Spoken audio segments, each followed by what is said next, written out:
Hello दोस्तों, welcome to my second episode. As you know, ये podcast है ज्ञान का पॉडकास्ट और ये पॉडकास्ट है किताब का पॉडकास्ट। सो दोस्तों, आज का टॉपिक है walk slowly but never backward. दोस्तों, आज मैं आपको छोटी सी स्टोरी सुनाती हूँ। एक गांव था, वहाँ दो लड़के रहते थे। एक का नाम था वीर और एक का नाम था कबीर।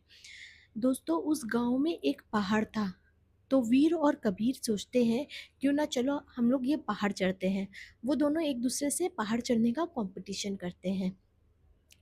तो दोनों पहाड़ चढ़ना शुरू करते हैं। वीर जो होता है वो पहले दिन 100 किलोमीटर पहाड़ चढ़ लेता है और वो बहुत ज़्यादा तेज़ी से, बहुत ज़्यादा एनर्जी से दौड़ दौड़ के 100 किलोमीटर पहाड़ चढ़ लेता था।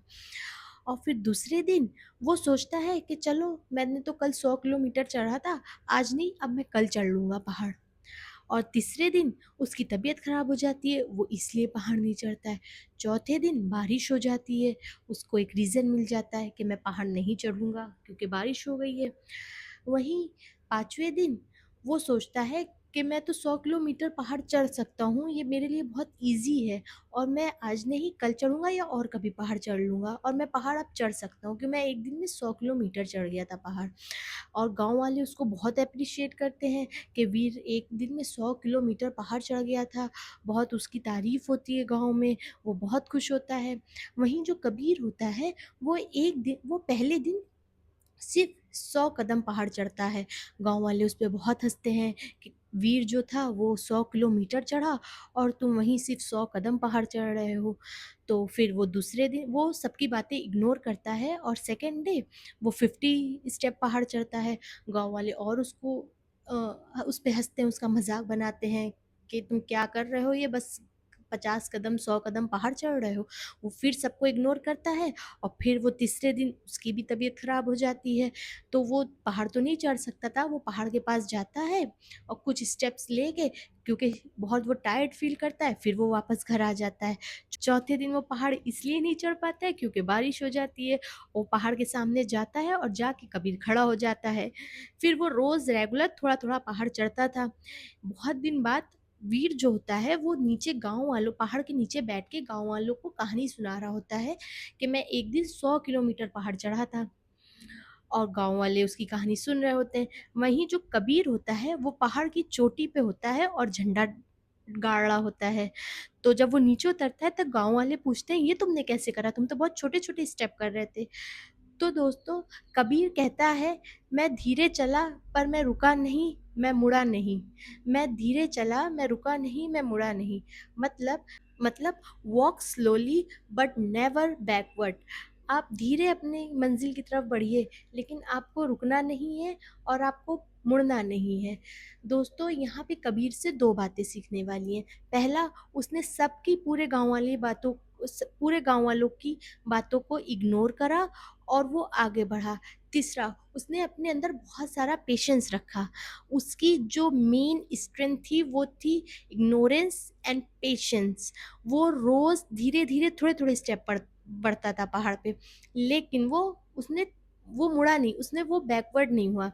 दोस्तों, यहाँ पे हम लोग को बहुत सी बातें ये भी सीखनी चाहिए कि अगर हम लोग कोई काम करने का अपने अंदर इरादा करते हैं, हम लोग को लोग बोलेंगे कि तुम नहीं कर पाओगे या तुमसे नहीं होगा, लेकिन आपको किसी की नहीं सुनना है। आपको अपने अंदर पेशेंस रखना है और अपने अंदर इग्नोरेंस की काबिलियत रखनी है। तभी आप आगे बढ़ेंगे और तभी आपको एक सफलता प्राप्त होती है। दोस्तों, walk slowly but never backward, ये जो टॉपिक है, ये एटॉमिक हैबिट का टॉपिक है। राइटर इसमें यही कहते हैं कि आप लोग बेशक धीरे धीरे चलिए पर रुकिए नहीं, मुड़िए नहीं। आपके छोटे छोटे से स्टेप्स आपको ज़िंदगी में बहुत आगे तक के ले जा सकते हैं और आपकी ज़िंदगी बदल सकते हैं। आप एकदम से अपनी ज़िंदगी में चेंजेस नहीं ला सकते हैं।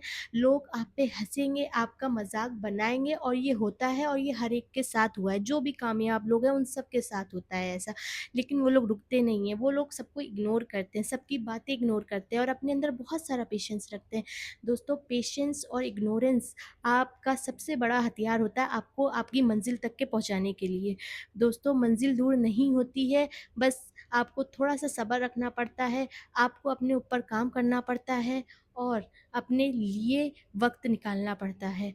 वक़्त निकालने से ये नहीं है कि आप अपने लिए 3-3 4-4 घंटे रोज़ का निकालें, आप 10 मिनट भी अपने लिए निकाल लें, वही आपकी ज़िंदगी बदल सकती है।